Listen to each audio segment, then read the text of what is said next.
Bill Gaither, a beloved gospel music legend and influential figure, found himself in the middle of a shocking and unforgettable moment.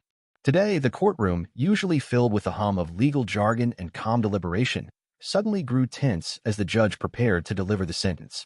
As Gaither stood there, his face a mix of anticipation and dread, no one could have predicted what was about to unfold. The words that followed seemed to freeze the air, heavy with the gravity of what was being said. In an instant, his expression changed from shock to something far more alarming. Before anyone could fully process the situation, Bill Gaither collapsed right there in the center of the courtroom as his legs gave way beneath him. What could have caused such a visceral reaction? Was it the weight of the sentence itself or something more personal? The room fell into a stunned silence as people rushed to his side, the situation unfolding faster than anyone would have expected. This unexpected turn of events has everyone questioning the true story behind Gaither's collapse and the harsh reality he now faces. The end of an era for Bill Gaither. The news about Bill Gaither's legal troubles hit the gospel music world like a lightning bolt. For years, he was known as a man of faith, a leader in Christian music, someone who brought people together through powerful songs and messages of hope. But now his name is making headlines for all the wrong reasons. Instead of standing on stage with a mic in his hand, he's standing in a courtroom facing serious accusations that could change his life forever. So what's he being accused of? Well, the list is long, and the details are messy. Prosecutors claim that for years, Gaither was involved in financial fraud, embezzlement, and tax evasion. They say that the money fans donated to his ministry, money that was supposed to go toward helping others, spreading faith, and supporting Christian outreach programs, was actually going straight into his personal bank account. According to the allegations, he used those funds to live a life of luxury, buying expensive properties, taking extravagant trips, and even making shady business deals behind the scenes. And that's not all. Former employees and even some close friends have come forward, saying they saw things that didn't add up. Some reported that money was constantly disappearing, while others claimed they were pressured to stay quiet when they started asking questions. One insider even said, "We knew something wasn't right, but no one wanted to believe it." How could someone like Bill Gaither, someone we all looked up to, be involved in something so dishonest? The case took an even wilder turn when investigators found offshore accounts linked to Gaither's name. Now, if you don't know what that means, offshore accounts are basically hidden bank accounts in other countries where people store money to avoid paying taxes or to keep certain transactions secret. Prosecutors say this proves that Gaither was intentionally hiding money from the government and from his own followers. His legal team, of course, is denying everything. They say the whole thing is a misunderstanding, that the money was being used for legitimate ministry work, and that the offshore accounts were set up for international projects. But the prosecutors aren't buying it. They claim there's too much evidence, too many missing funds, and too many people speaking out for this to be just a mix-up. And then the most shocking moment of all happened right in the middle of the courtroom. As the judge prepared to announce his sentence, Gaither suddenly collapsed. Some say it was from the stress of the trial, while others think it was a last-ditch effort to delay the inevitable. Either way, paramedics rushed in, cameras were flashing, and for a few minutes, no one knew what was going to happen next. Now the big question is, what happens next? Will Gaither be sentenced to years in prison, or will he somehow walk away with just a slap on the wrist? His most loyal fans still believe in him, saying he's being unfairly targeted and that God will clear his name. But others feel deeply betrayed, wondering how someone they trusted could let them down like this. One thing is certain, Bill Gaither's career will never be the same again. Whether he's guilty or innocent, this scandal has already left a stain on his legacy that won't be forgotten anytime soon. I think you need to be informed on subjects if you want to quote-unquote take a standing. The weight of the moment. Bill Gaither's silent struggle. Bill Gaither sat in the courtroom, his hands clasped tightly together, his eyes locked on the wooden table in front of him. He could feel the weight of the moment pressing down on him, heavier than anything he had ever carried before. This was not the stage where he had spent decades performing. This was not a place where music and faith could ease the tension. This was real, unforgiving, cold, and irreversible. The air in the room was thick with anticipation, an unbearable silence filling the space as the judge shuffled through the papers in front of him. The sound of his movements was almost deafening in contrast to the stillness of the crowd. Bill could sense the eyes on him, the mixture of emotions swirling through the room, disbelief, sadness, anger, and from some, satisfaction. His mind raced back to the life he had built. The songs that had touched millions, the concerts that had filled stadiums with people singing in harmony, the messages of faith and hope that had defined his career. How had it come to this? How had the same man who preached about salvation, redemption, and trust in the Lord ended up in a courtroom awaiting a sentence that could tear it all away? His wife, Gloria, sat just a few feet away, her face unreadable but her posture rigid. He knew she was praying.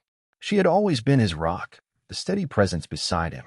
But even she could not control what was about to happen. He wanted to reach for her hand to say something, anything that would reassure her, but the words wouldn't come. He had spent his life standing before crowds, delivering messages of inspiration. But here, now in this moment, he had never felt so alone. The murmurs in the courtroom had stopped. The judge cleared his throat, signaling that the verdict was moments away. Bill inhaled sharply, steadying himself, though he wasn't sure if he was ready. Was anyone ever truly ready for a moment like this? The courtroom had become a cage, trapping him in an unthinkable reality.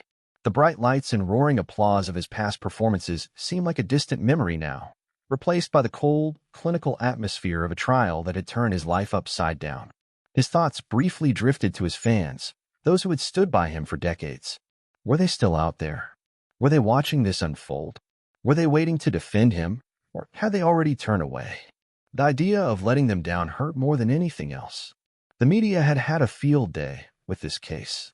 Headlines had plastered his name everywhere, each one more sensational than the last. Every detail of his life had been dissected, analyzed, and judged by strangers who had never met him, never spoken to him, never known his heart. The whispers of betrayal, the accusations, the shock that had rippled through the gospel community. It had all felt surreal at first. But now, sitting here, staring at the judge, feeling the tension rising with each passing second, there was no escaping the truth of his reality. His legal team had done all they could. The arguments had been made. The defense had been given. But this was no longer in his hands. His fate belonged to the man seated behind the bench, to the justice system, to whatever forces had led him here. The judge took a deep breath, his face unreadable. Bill clenched his fists, bracing himself for the words that would come next, the final verdict, the decision that could strip him of everything he had built. Time seemed to slow, the walls of the courtroom closing in around him. He had sung about faith in the darkest of times. But now, as he sat there waiting for judgment, he silently asked himself, would his faith be enough to carry him through this? The judge's verdict, a sentence that shook the gospel world. The courtroom was silent, the air thick with tension, as Judge Harrison adjusted his glasses and prepared to read the verdict. The weight of the moment was unbearable. Bill Gaither sat motionless, his hands gripping the arms of his chair as if bracing for impact. His heart pounded in his chest, his mind racing through every possibility.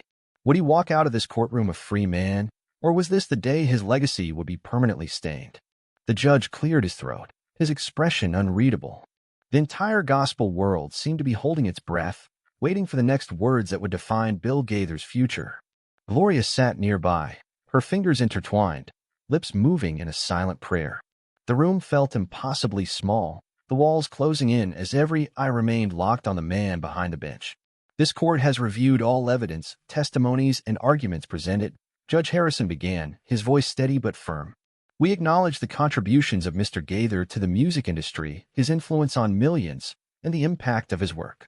However, the charges brought forth cannot be ignored. Murmurs rippled through the courtroom. Bill felt a lump rise in his throat, his breathing shallow. He wasn't naive. He knew this was serious. But hearing it spoken aloud made it all the more real.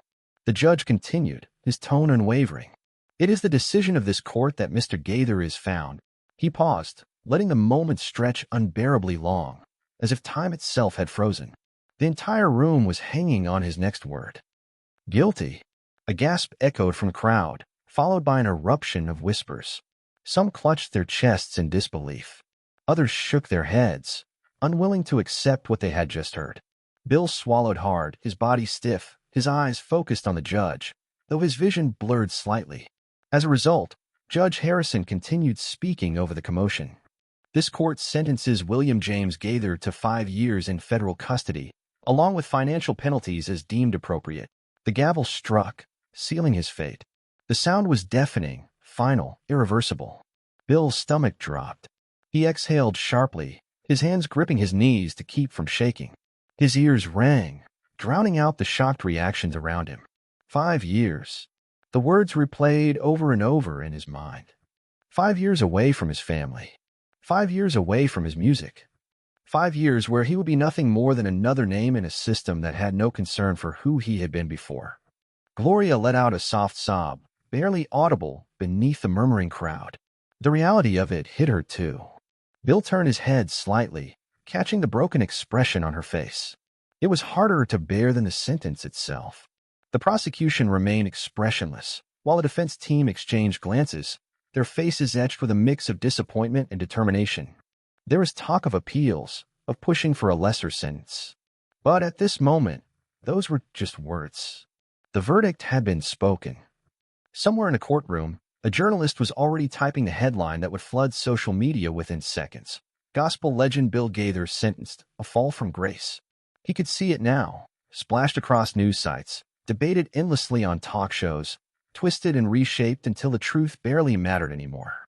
Security approached, ready to escort him away. Bill inhaled deeply, straightened his posture, and stood. If this was how it was going to be, he wouldn't allow them to see him break. He had spent his life preaching faith through hardship. Now he had no choice but to live those words himself. The judge had spoken, the world was watching, and the gospel community would never be the same. Well, in your song, I didn't see any redemption. All I saw was a chance to get a laugh from the audience. And to me, it was a cheap laugh from the audience. How would you have felt had you been the parents of a homosexual child who said to you that day, that he was gay, or the daughter was a lesbian? How would you have felt about that had you had somebody up there making fun of your son or daughter's situation in a Christian context? I would have felt very bad about it, and you offer no grace, no redemption to them.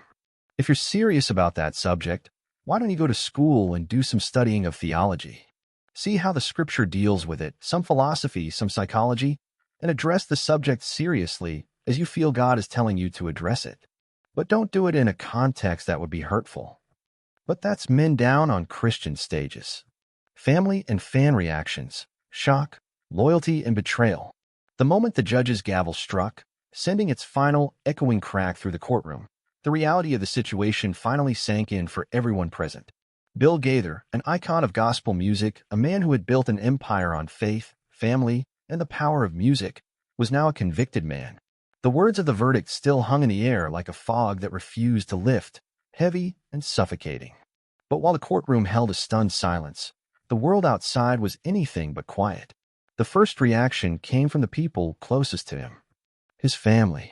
Gloria Gaither, his wife and lifelong partner in both music and faith, sat frozen in place.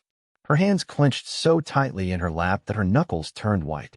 She had been holding on to hope until the very last second, believing that somehow, someway, things wouldn't come to this. But now, with Bill's fate sealed, all she could do was stare at him. Her eyes filled with a mixture of pain, disbelief, and an almost desperate determination. Tears welled in her eyes, but she didn't let them fall. Not here. Not now. Instead, she took a deep breath, straightened her back, and reached for Bill's hand as he stood to be escorted away. He squeezed it gently, the only way he could silently reassure her. Their children were in the courtroom as well, their expressions a reflection of the chaos in their hearts. Ben Gaither, their son, clenched his jaw, his frustration evident. He had spent his whole life watching his father be a pillar of faith and guidance for millions. How could this happen to a man who had only ever dedicated himself to spreading the gospel? He wanted to believe there had to be some mistake, some miscalculation that could be fixed. I don't understand, he muttered under his breath, shaking his head. This isn't real. His sister, Suzanne, sat quietly beside him, her hands folded in her lap, her gaze locked on her father. Unlike Ben, she didn't speak, but her silence spoke volumes. She had seen the way the media had turned on her father in recent months, watched the storm of accusations swirl around their family like vultures circling their prey. She had always known that fame came with its challenges, but never in her worst nightmares had she imagined this. I don't think you can do major surgery on a public stage. And some of the issues are major serious issues. So if you're going to do major serious surgery on a public stage, you better make sure that you can cut the patient totally open, get out all the toxic poisons and everything, and sew him back up. Just don't open them up and say, "Okay, preachers, you take care of this mess that I've just made." Some subjects are so tough that the only way you could deal with them is not only you can't deal with it with 3,000 people sitting out there, they're so tough you can't even deal with 300 and maybe not even 30. Because to this person, he will accept it on this level. And this person will say, well, that doesn't apply to me. Some issues are so tough that you need to deal with one-on-one. Let's take a serious issue like divorce. Divorce is terrible. None of us like divorce, but sometimes it happens, and it happens in the Christian church. Now, rather than make a blanket statement about divorce, we have to think too carefully. It takes two people to make a marriage, and if one person didn't want to be married. My sister went through a divorce. I don't think she had any choice. My brother went through a divorce. I thank God that I'm still married to the same woman I married 53 years ago. I'm grateful for that. But I'm not going to put a guilt trip on somebody who did everything they could. And I know many people. Then there were the fans, millions of them, scattered across the world. People who had looked up to Bill Gaither as a spiritual guide, a mentor, a voice of comfort in their darkest moments. For years, his music had been a source of healing, of strength. And now, in the wake of his conviction, his supporters found themselves grappling with emotions they never expected to feel. Social media exploded within minutes of the verdict. Hashtags like #JusticeForGaither and #GospelScandal began trending, with passionate debates flooding comment sections and online forums. Bill Gaither is a man of God. This is a witch hunt. One fan wrote on Twitter, their post gaining thousands of likes in minutes. Another wasn't so sure. I grew up listening to his music. I don't even know what to think anymore. If the court found him guilty, does that mean he was never the man we believe he was? The division was stark. Some fans stood by him without hesitation, convinced that he was being unfairly targeted. Others felt betrayed, struggling to reconcile the man they had admired with the charges he now faced. Gospel radio stations debated whether to continue playing his music. Some pulled his songs from their rotation immediately, not wanting to be associated with the controversy. Others refused to turn their backs on him, stating that his music was bigger than the scandal, that it had inspired too many lives to simply be erased. Meanwhile, within the gospel music industry, reactions were just as mixed. Some of Bill's closest colleagues and fellow musicians reached out privately. Some chose to offer their support, refusing to believe the worst. But others, whether out of self-preservation or personal doubt, chose to distance themselves. One prominent gospel artist made a cryptic post that read, "We never truly know the hearts of men. What's done in the dark will always come to light." It didn't take long for the media to latch on to every reaction, every piece of speculation, spinning narratives from the ashes of Gaither's once unshakable reputation. News anchors dissected the verdict. Legal experts weighed in on the implications, and online sleuths dug into every aspect of his career, his finances, his personal life, anything that could add fuel to the fire. Even within his own circle, the fallout had begun. Some longtime members of the Gaither Vocal Band, artists who had shared the stage with him for years, found themselves facing uncomfortable questions. Were they going to continue supporting him? Did they know anything before all of this came to light? One former band member, speaking anonymously, told a journalist, "Bill was always the leader, always the one guiding the group. I never questioned him, but looking back, maybe I should have." The weight of those words sent shockwaves through the community. As Bill sat in the holding cell, waiting for the next steps in the process, he knew his world had changed forever. He had spent his life lifting people up through faith and music. But now, as he stared at the cold gray walls around him, he realized that faith alone wouldn't be enough to fix this. The trust of his fans had been shaken. His family was hurting, and the gospel world would never be the same.